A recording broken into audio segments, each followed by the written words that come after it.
The courtroom was colder than I'd anticipated. It felt like I was standing on ice instead of polished marble. My heart raced as I listened to my brother's voice echo around the chambers, filled with anger and disdain. "You're fired," he screamed, his face a mask of fury. I could barely breathe as he pointed accusingly in my direction, his voice a weapon crafted to cut. The gavel struck hard, and I flinched, caught in this world of silhouettes and shadows. But it was never supposed to come to this. I closed my eyes, and suddenly, I was back at the beginning, when hope flicked like a candle flame, precarious and full of potential. It was the summer of our childhood, the scent of fresh-cut grass filling the air as I stood outside my parents' company, Johnson & Co. I remember looking at the sprawling building, bursting with dreams and future opportunities, my heart bursting with pride. One day, this will all be mine, I had whispered to myself, glancing up at the shimmering glass windows reflecting the blue sky. My brother Jason had laughed at that. "You'll never be ready to run a company like this. You're too soft, too emotional." His words stuck with me, a thorn buried deep. Fast forward a few years. I was freshly graduated and brimming with excitement. I thought that maybe, just maybe, this would be my break. "You've got to see it like this, Jay," I had said, pleading with him after one of our meetings. "We can take our parents' vision and make something incredible. We can expand, diversify. Just think about it." He smirked and shrugged. "Sounds great in theory, but remember, I'm the one who's in charge. Don't overreach. You need to be realistic about what you can achieve." The first time he took me into a meeting, I felt as if I were floating, elated, apprehensive, and slightly dizzy. And then, gradually, a different kind of emotion crept in. Uncertainty. Every time I made a suggestion, Jason punctuated it with a pointed look or a backhanded compliment. "Good try, sis, but let the adults handle this." He'd chuckle dismissively, making sure the board took note of his superiority. Tension simmered beneath the surface of our relationship. I was losing confidence, feeling like a ghost haunting my own life. It became harder to separate myself from what he thought of me. Each quip chipped away at my determination, and my dreams began to feel like thin wisps of smoke, dissipating with each condescending comment. With the pressures mounting, I started to isolate myself. My friends would call, wanting to hang out, but I brushed them off. "I'm swamped with work," I would say, my voice strained. My parents would come over, but I would shrug off their suggestions. "I just need time to focus," I insisted. Silence became a friend of mine, its heavy weight pressing down on me as though it could swallow me whole. "I'm the only one you need," Jason reminded me, hovering like a looming storm cloud. "I'm the reason this company is successful. It's because of my vision, and you need to learn to fall in line, sweet sister." It's amusing how a term of endearment can feel like a slap across the face, a reminder of my place beneath him. The outbursts escalated. On a particularly intense night, I had worked late, attempting to finalize plans for a new project. When I finally stepped into the break room, he stormed in, his eyes narrow with rage. "You can't keep ignoring your duties for fantasy projects. If you can't hack it, maybe you shouldn't be here." I blinked back tears, suppressing a wave of shame. "It's not fantasy, it's innovation," I whispered, the quiver in my voice betraying the facade I'd fought to maintain. "Doesn't the company deserve fresh ideas? And who are you to decide what the company deserves? You're just lucky I haven't thrown you out on your rear end yet." Those words echoed relentlessly. I lost track of the time, caught in a cycle of self-doubt. How had I allowed myself to be consumed by his perception? For months, he was my only connection, but each day it felt more like a noose tightening around my neck. My world started to constrict, a small, gray room filled only with the echoes of his criticism. "You'll never be good enough," was my new mantra, drowning out any flickers of ambition. And yet, beneath the shadow of defeat, a small ember of hope flickered, a whisper that reminded me of the fire I once had, the reminder that for every dream crushed, 2 more could arise, stronger and more resilient. The day would come when I would reclaim my narrative, but little did I know, the true challenge was still ahead of me. The moment I finally decided to take a stand, the moment that would lead me straight back into that cold courtroom, standing before my brother halfway between his power and my truth. Image prompt: a courtroom filled with tension. The protagonist, a woman in her early 30s, stands with determined eyes, wearing a fitted navy blazer and crisp white blouse.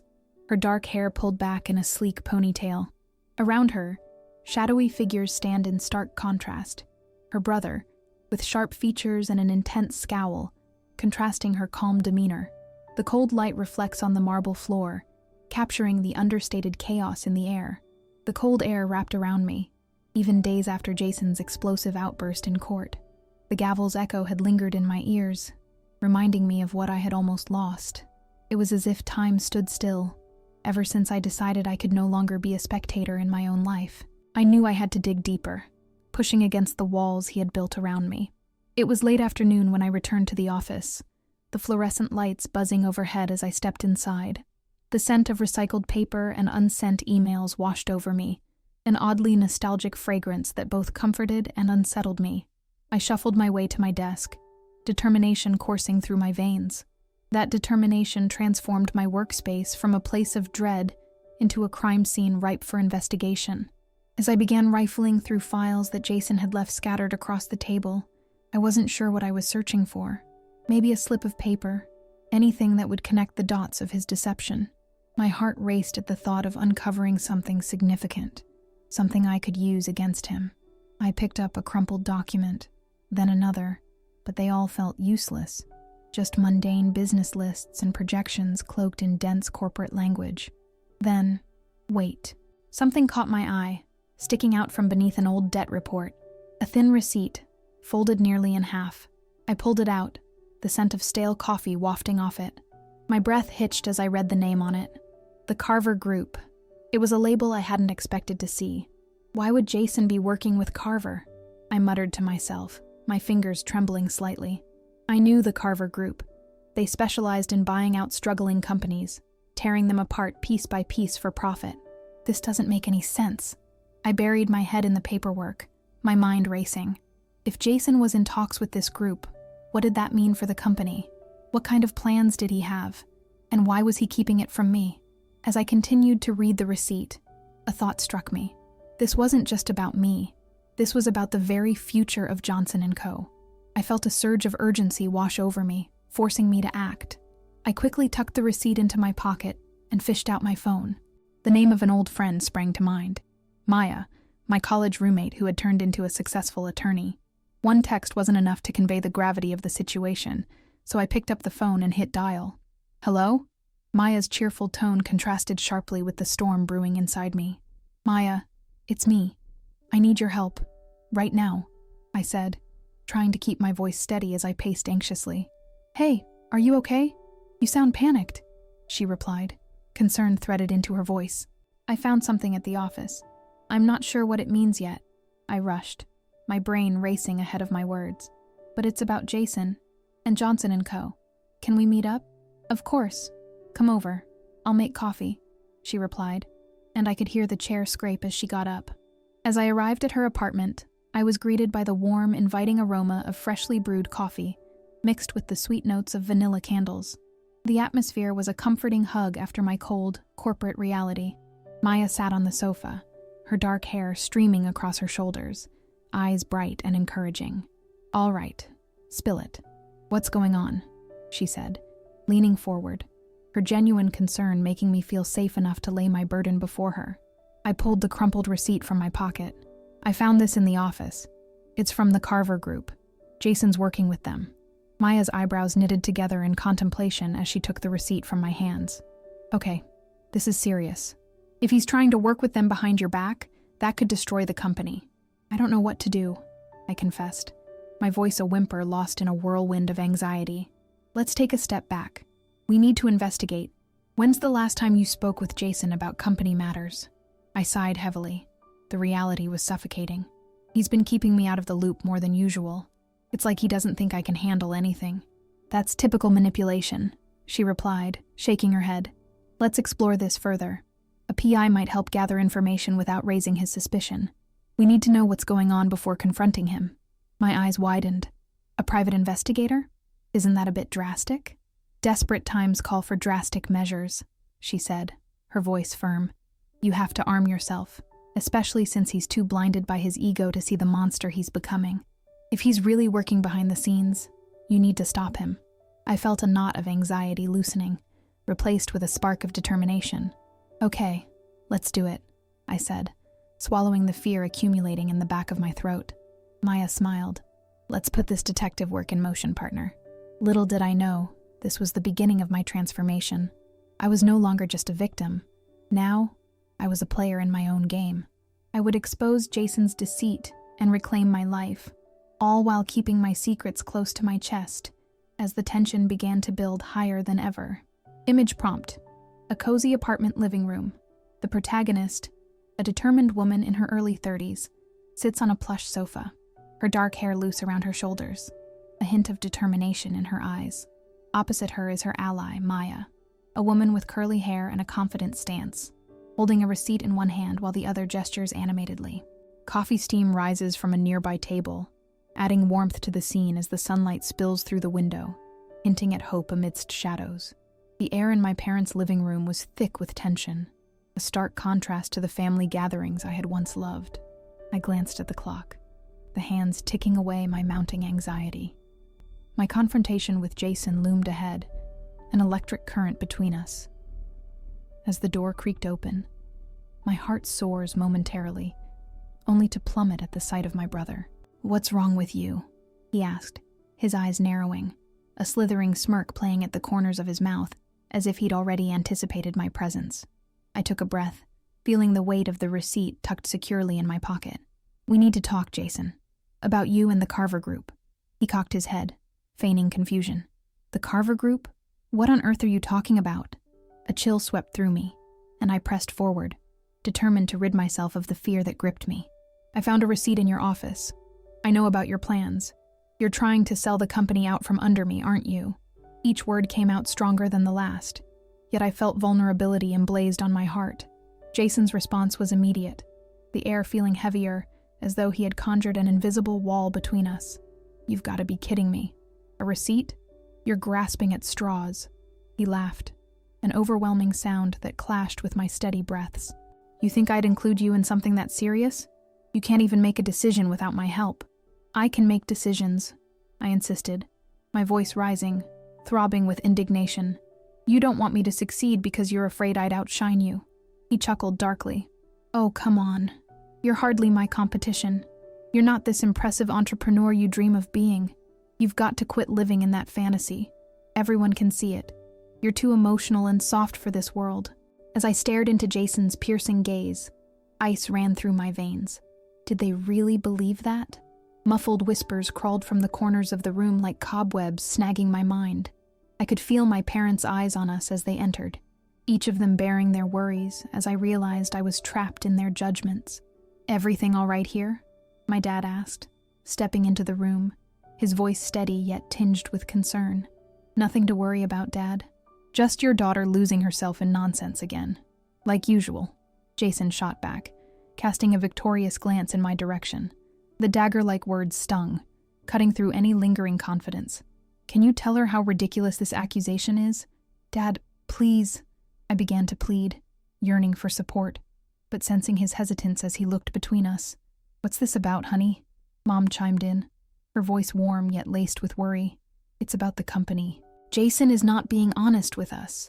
I rushed, desperation creeping into my tone.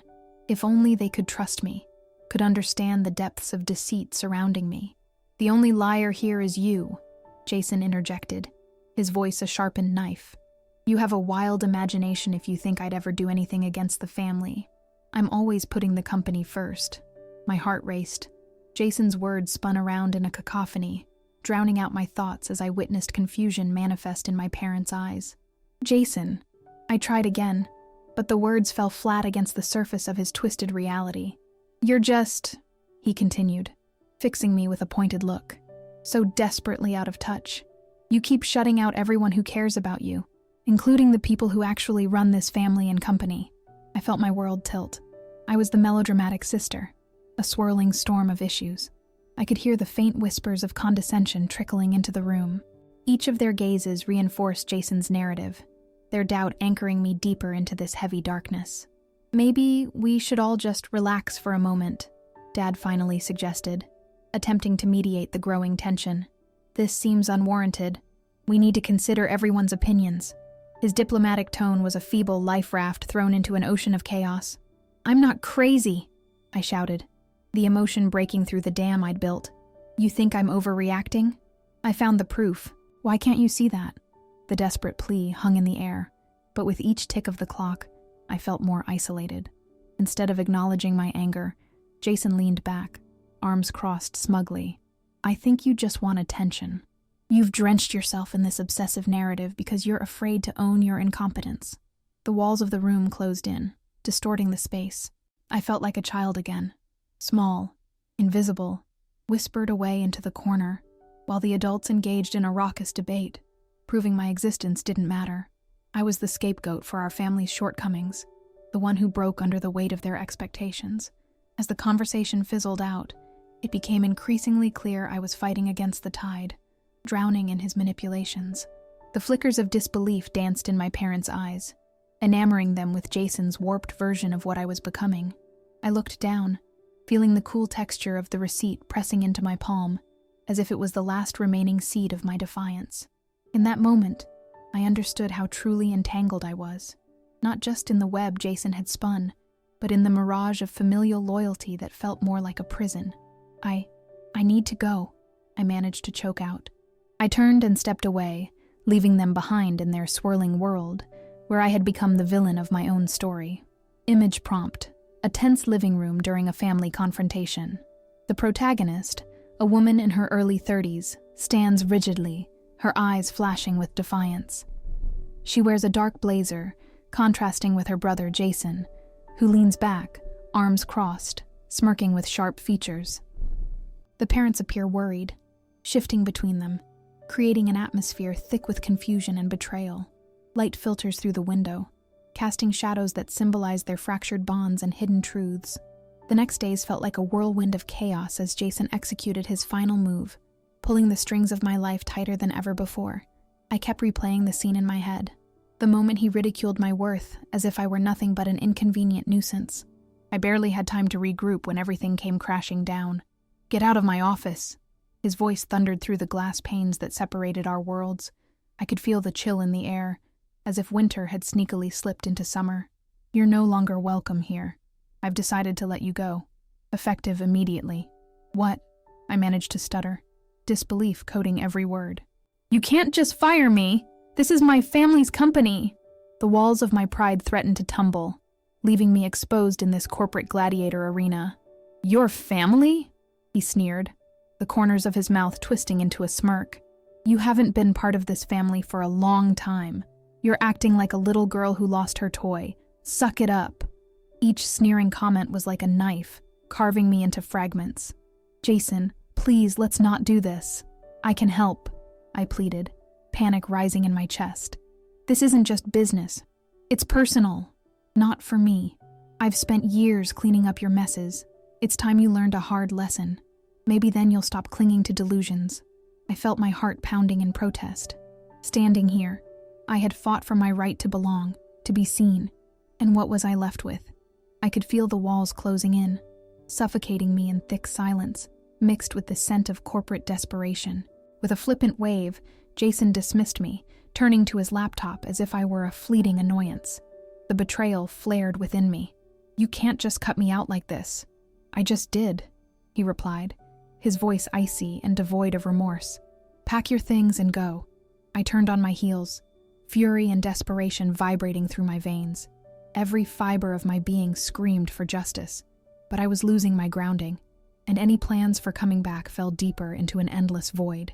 As I stepped out of the office with my head held high, I could feel the silent gasps of coworkers watching me walk away as if they had witnessed a calamity unfold. My heart sank further as I walked through the familiar corridors, past office doors that echoed with laughter and chatter. Had they all seen me thus? A defeated figure slinking away from the life I had once cherished? I grabbed my personal items, my framed photos, the trinkets that once filled my desk with warmth, but it all felt hollow now. Each piece had been tainted by the reality of Jason's words. When I stepped into the parking lot, the air was thick with impending rain, mirroring the storm brewing in my chest. The clouds rolled ominously above, casting a shadow over my life. I sat in my car, watching droplets slide down the windshield like tears streaming silently down my face. What am I going to do? I gasped aloud, the question hanging in the air. The oppressive silence was suffocating, a reminder that I was now utterly alone. I scrolled through my contacts, looking for someone, anyone, to rescue me from this spiraling darkness. But all I found were the faces of those I hadn't reached out to in ages, the ones I had pushed away during the weight of isolation. What kind of friend was I? Hey, are you okay? A voice interrupted my thoughts as Maya's figure appeared through the rain. The warm familiarity of her concern sent a wave of relief washing over me. I got fired, Maya. Just like that, I said, my voice cracking. He's taking everything away from me. Oh God, she replied, climbing into the passenger seat. I'm so sorry. Come here. She took my hands, the warmth of her grip grounding me momentarily in the storm of emotions. I don't even know how I'm going to pay rent. He's already threatened to cut off my access to any funds. The tears streamed down my face, leaving trails behind like the rain on the window. It's all crashing, and I feel helpless. Listen, we'll figure something out. You're not alone in this, she said fiercely. We'll fight his madness together.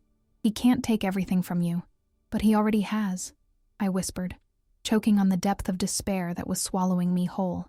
I'm not just losing my job. I'm losing the company. Everything I've ever worked for is being stripped away. What am I supposed to do with that? I don't know right now, but we will come up with a plan. We need to find the proof. We need to expose Jason and bring his corrupt ways to light. It's just a setback. I'm terrified, I admitted, my voice muffled as I wiped my tears away. What if he wins? I'm nothing without the company. Then let's make you something else. As the rain poured harder, drumming on the roof of my car, I felt trapped in a tempest of despair. I didn't know how to battle someone who now held all the cards.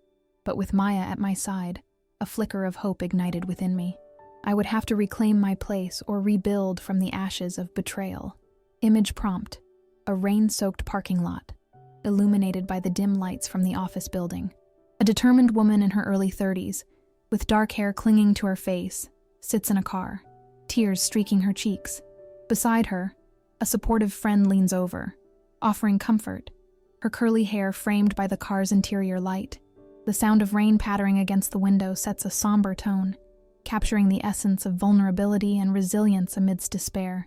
The night after I got fired felt like I was crawling out of the wreckage of my old life, bleeding, but still breathing. Maya was a whirlwind of energy as we settled in at her apartment, dim lights casting soft shadows against the walls, creating an atmosphere that felt safer, a sanctuary away from Jason's chaos. Maya, it's been a disaster. I need to find a way to turn this around. Jason thinks he can just rewrite the narrative and cut me out, I confessed, my words spilling out like a dam bursting. Each admission was heavy with fear and desperation, but they felt a little lighter in her presence. Okay, then let's up the ante. We need to dig deeper into your brother's dealings. If he's working with the Carver Group, there's bound to be something underneath it all. We'll secure proof that can expose him, she replied, her voice steady and infused with purpose. Proof. Right. My mind raced. What am I even looking for? She leaned toward me, her eyes sparkling with determination. Jason's been reckless, overconfident. He's kept everything related to the merger close to him, but there's no way he hasn't left a trail somewhere. Where do we even begin? My heart raced at the thought of the world I needed to re-enter, the world of corporate intrigue and silent betrayal. How about we check the records? She suggested. Do you know if he keeps anything in the server room? Maybe there's something about his dealings with the Carver Group, confidential emails or memos. It's a long shot, I replied hesitantly. But if we can access the server room, I could be risking everything again. Sometimes the biggest risks lead to the greatest rewards. Trust me, I'll help you, she insisted, squeezing my hand. You're not alone, all right? I heaved a deep breath, feeling fortified. Okay, let's do it. That night, we plotted our plan. We needed to get into my parents' office and access the information Jason had been hoarding. He had left for a business dinner, leaving the office vulnerable. Maya and I made our way there under the guise of running a reconciliation. As we entered the sleek, polished office, an uneasy thrill coursed through me. The dim light flickered, almost like it was signaling our dangerous attempt. The smell of freshly printed documents mixed with stale coffee enveloped us. I could feel my heart beating louder, penetrating the quiet tension. Quick, Check the computers.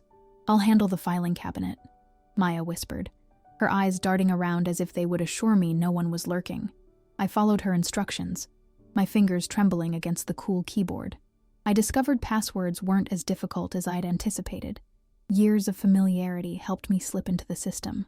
I replayed the corporate mantras swirling in my head, ignoring the knot of fear swirling in my stomach.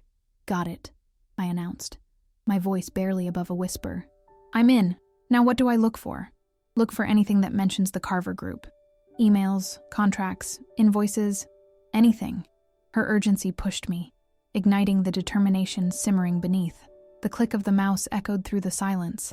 With each tab I opened, my pulse quickened. I stumbled upon email threads that revealed Jason's crafty maneuverings, intentional omissions, partial information, and a trail leading directly to the Carver Group.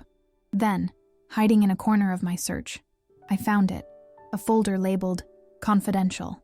A sudden freeze enveloped me. Maya, I think I found something. What is it? She edged closer, eyes wide with anticipation.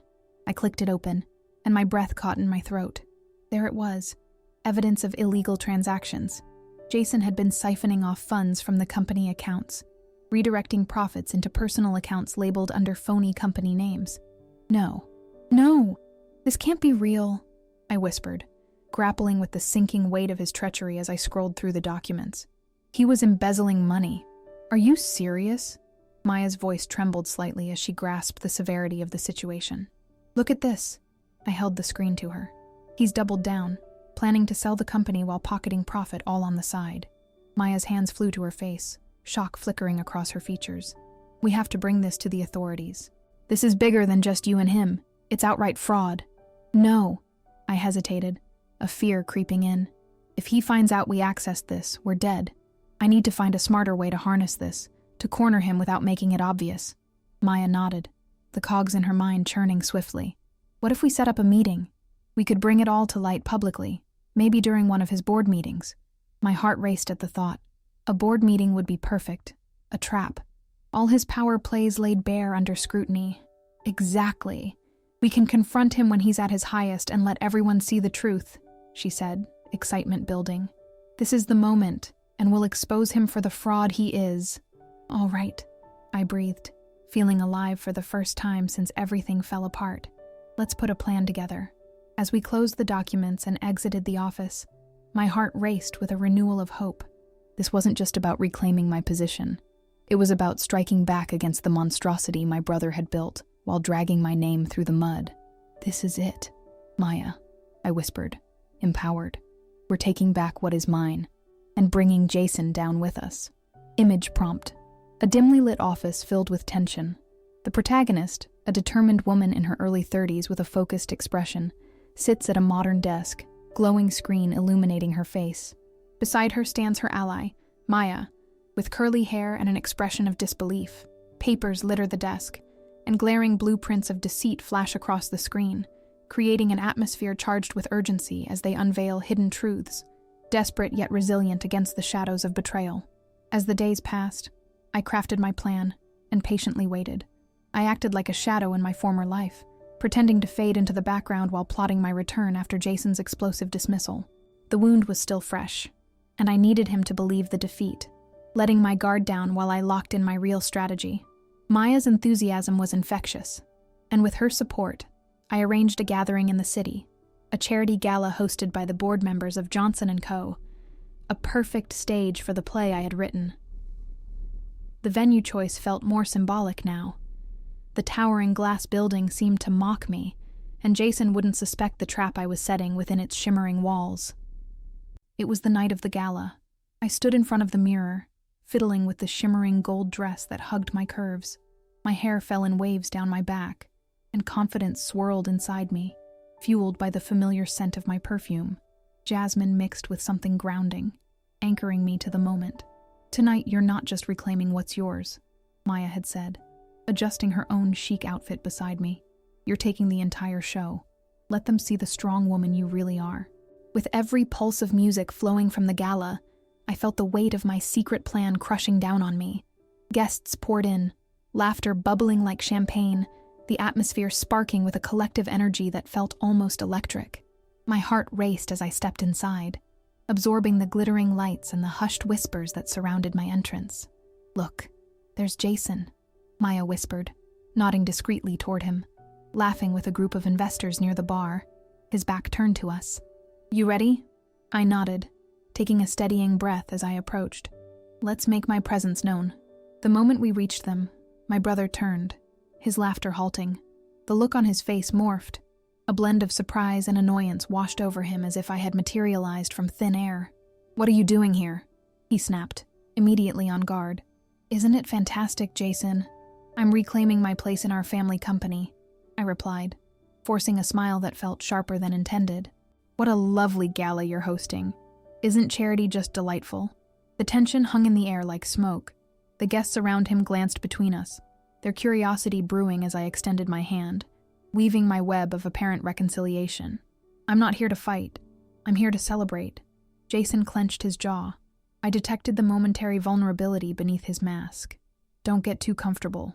You don't belong here," he retorted, his arrogance seeping through the facade.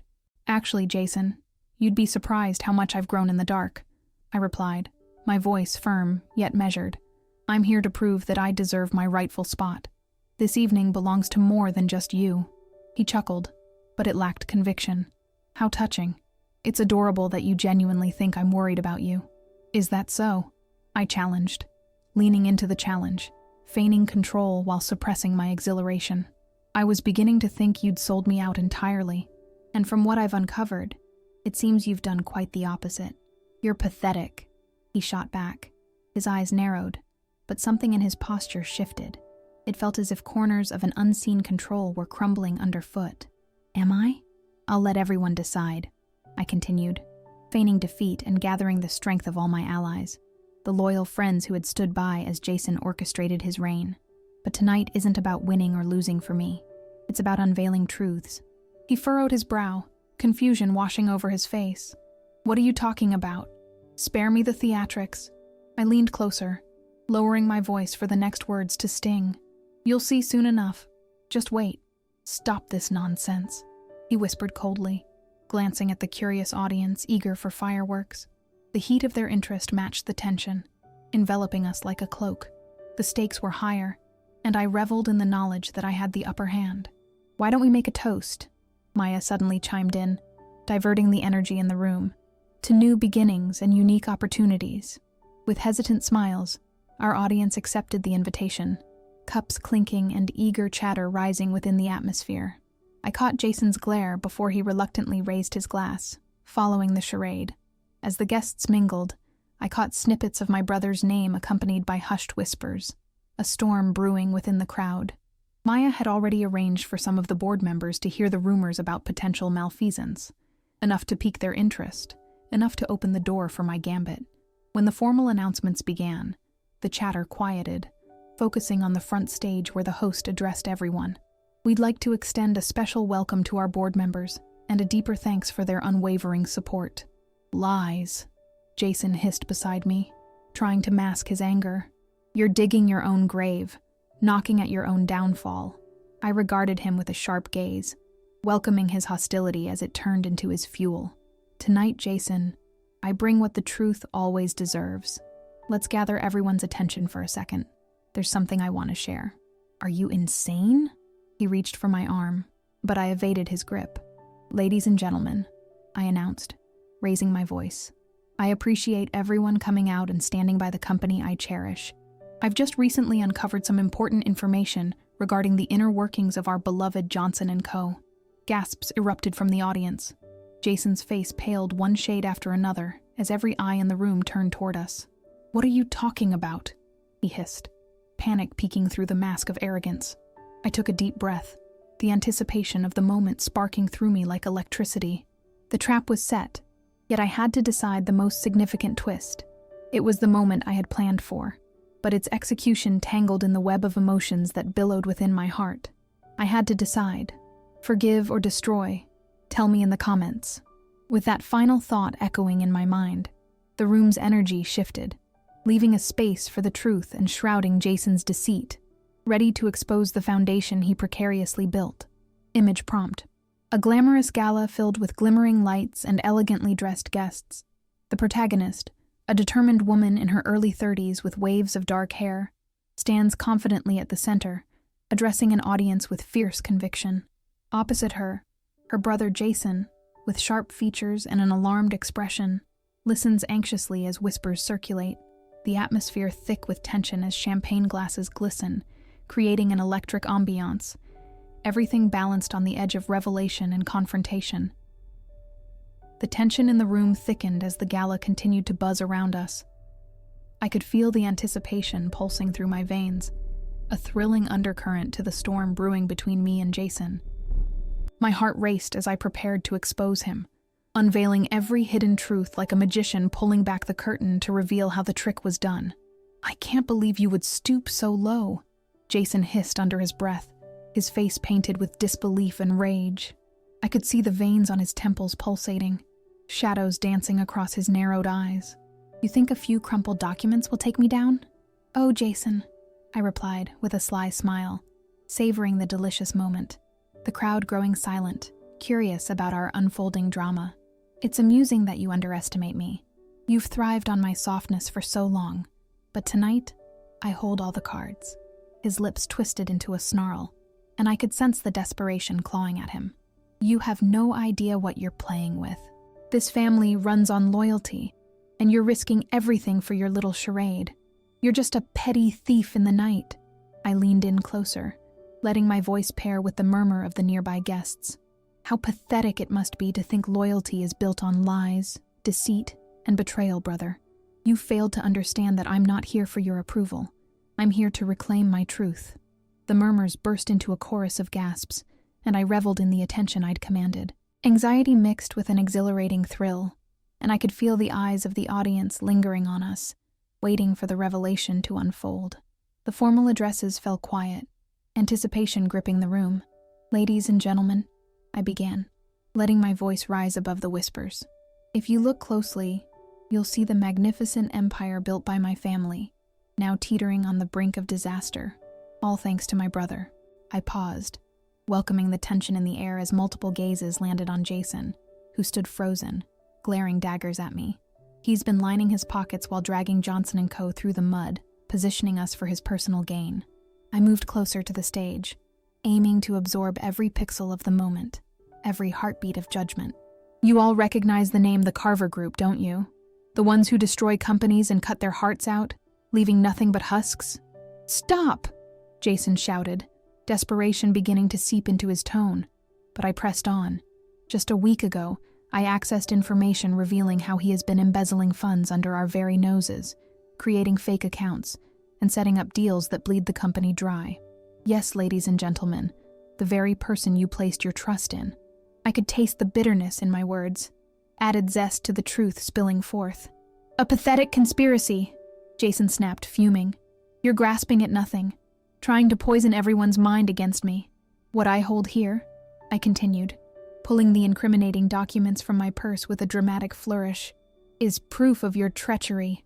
The rustling paper echoed in the charged room as gasps rippled through the crowd. "I have every transaction documented, every deal you've orchestrated without my consent. You've betrayed this family, the legacy you don't truly value. How could you do this?" Jason barked, the rage in his voice barely masking fear. "I'm your brother. You're a fool for thinking you can tear this business apart. That's the beauty of it, Jason. You've become so blinded by ambition that you forgot I'm not the same delicate little sister you once mocked." The energy in the room shifted, people leaning in closer, eager for more of the show. "You underestimated me, exposed your weaknesses, and now you're the one who should be afraid. How could you after everything?" he murmured, shock seeping through the cracks of his bravado. I found strength in the murmurs of support rising from the audience, the sympathy blooming as I wove my truth. "You played a game, Jason, and you lost. My resistance isn't driven by revenge. It's driven by what we've built together. Families rise and fall together, but you chose to sever the very foundation that binds us. I didn't just invest in the company, I invested in its future, and now it's time for my moment." The crowd rippled with whispers, their thoughts igniting like electricity as realization dawned on them. "You see, I strategically maneuvered behind the scenes while you assumed I was defunct. pushed aside. The details spilled from my lips, each a calculated step of my journey, revealing the stakes I had taken to secure our family's future. "Let's watch the downfall together," I finished, allowing the intensity to wash over me like a tidal wave. Jason's face blanched, turning shades of despair as the truth sunk in. He was about to be undone, and no grip of familial loyalty could save him now. As I turned to walk away, leaving behind the undermined legacy of deception, I knew I had the audience entranced, the murmurs mingling with my heartbeat, each thrum echoing victory within. Image prompt: a glamorous gala scene filled with dripping crystal chandeliers and elegantly dressed guests. The protagonist, a woman in her early 30s with long dark hair and piercing confidence, stands boldly on stage, revealing the truth about her brother. Opposite her, Jason, a man with sharp features and a look of sheer disbelief, stands paralyzed amidst the gathering audience, who are engaged and captivated by the unfolding drama. The tension in the air is palpable, woven with anticipation and impending downfall. The next few months felt surreal as Jason's empire unraveled before my eyes. His walls crumbled like brittle paper, and every falsehood he'd hidden behind now danced in the light of the truth. I watched with a mix of vindication and sorrow, the complexities of family dynamics swirling around us like a dark storm cloud.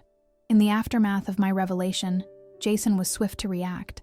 The board convened an emergency meeting after my spectacular unearthing of his deceit during the gala. His flip from charming businessman to desperate fraud took my breath away. I'd thought he'd put up a fight, but instead, he crumbled under the weight of his lies. The first time I saw him after everything crumbled was difficult. He stood in front of the board members, flanked by security as they escorted him out. His face was pale, eyes wide with disbelief, glassy, like he was trapped in a nightmare from which he couldn't wake up. "This isn't over," he roared, defiance pouring from him even amidst his impending doom. "Actually, it is," I interjected calmly, my heart racing yet firm in my resolve. "You chose this path, Jason. You thought I wouldn't fight back." "This is all a ruse," he shouted, arms flailing like a child throwing a tantrum. "I'm your brother. You won't win." But I could see it in the eyes of the board members, a realization sweeping through the room. Gratitude mixed with pity for the man they'd trusted, now found guilty of embezzlement and conspiracy. "Someone call security," one of the board members finally announced, voice tinged with finality. I felt a surge of triumph as I witnessed them peel him away, strip him of his titles, dragging him away to pack his things amid the harsh whispers populating the hallway. A week later, amid all the turmoil, I attended his arraignment, an icy chill hanging in the air of the courtroom. Fear coiled in my stomach as I entered, the memories of our final confrontation flooding my mind, how close we had been to losing everything. Jason sat with his lawyer, the veneer of confidence stripped away, replaced by a hollow shell, panic etched across his features as he faced the judge. "This is absurd," he shouted, his voice tinged with both disbelief and desperation. "I didn't do anything wrong. This is a conspiracy." The prosecution unfolded the evidence like an intricate tapestry, each thread woven with proof of his wrongdoing. I watched him sink lower, shoulders slumping with the burden of the truth. "You've got to listen," he cried, leaning toward the judge, eyes frantic. It was all a mistake. Every word shattered against the weight of the documents I had uncovered, the emails, the hidden accounts. I felt my heart twist within me, the edge of pity gnawing at my conviction. It wasn't easy to watch someone I had once loved so deeply fall apart, but as he was sentenced to serve 5 years in prison, a strange sense of peace filled the void where pain once thrived. I was beginning to reclaim my sense of self. "You're a fool," he yelled one last time, turning to me, pure venom dripping from every word. "You'll never survive without me." I stood, collected, confronting the chaos of emotions swirling inside me. "I think we both know who the real fool is," I replied, the truth echoing in the silence that followed. "I'll thrive. I always have." As the judge banged the gavel, the weight of my journey flooded through me. I was free. My company had become a beacon of hope, a vision restored, poised to flourish under my leadership. I enforced changes, diversifying Johnson & Co., steering it away from the poison that had been injected under Jason's reign. The day I opened the new expansion of our flagship store, I felt hope mingle with sweet success. The crowds flooded in, eager and excited to support the resurgence of our efforts. Families smiling, children laughing, all eager to share in this new chapter. Maya stood by my side, joy dancing in her eyes as we cut the ribbon. "This is all you, girl. I'm so proud of you," she exclaimed, engulfing me in a tight embrace. "You did it, despite everything." The warm fragrance of fresh coffee brewed in the nearby cafe mingled with the buzz of laughter and chatter around us. I inhaled deeply, feeling renewed. Years passed, and while the scars remained, they had etched themselves into my story, a testament of resilience. Seeing Jason's life spiral into chaos was bittersweet. He had been sentenced to 5 years, his attempts at manipulating his way out of consequences thwarted at every turn as his aspirations crumbled to dust. The family name he attempted to destroy became stronger than ever. One day, I received a letter from him from prison, urging me to come visit him, but it was easy to respond with the words that hung loosely at the edges of my mind. "I'm not interested. I've moved on." That simple action, a decisive cutting of the ties I had clung to, felt liberating.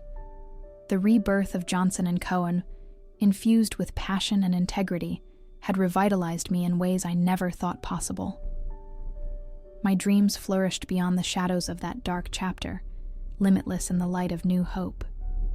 So I stood at the helm of my journey, the dawn of an era fulfilled, and realization washed over me. I had triumphed over betrayal. The universe had shifted, and in that throbbing silence, I felt the warmth of realization that I was free at last. "Subscribe for more karma," I whispered to the universe, an unvoiced promise that I would always stand for the truth. Image prompt: a lively grand opening of a burgeoning flagship store, with a joyful protagonist, a woman in her early 30s with an infectious smile and stylish attire, cutting the ribbon. Friendly families and excited children surround her, a soft glow of triumph emanating from the scene. In the background, the new store sparkles against the backdrop of a vibrant street, symbolizing rejuvenation and hope amidst the remnants of a turbulent past.